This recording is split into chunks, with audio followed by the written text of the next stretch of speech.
বলেছিলাম যে একটা বই নিয়ে কথা বলবো। সেই বইটি হলো ফিকহুস সালাহ। এটি তাইবা একাডেমি থেকে প্রকাশিত একটি বই। আমি সেটি লিখেছি এবং সংকলন করেছি, এবং সেটি আমি শুরুতেই বলে দিয়েছি।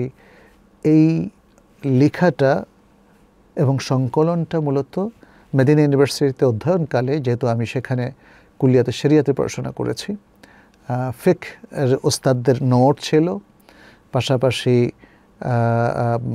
ফিকহের উপরে আরও অনেক বই আছে। এর মধ্যে সবচেয়ে সুন্দর যে বইটা ছিল সালাতুল মুমিন, ডক্টর সাইদ মুসফির আল কাহতানি, যিনি হিসনুল মুসলিমের রাইটার, তার লেখা।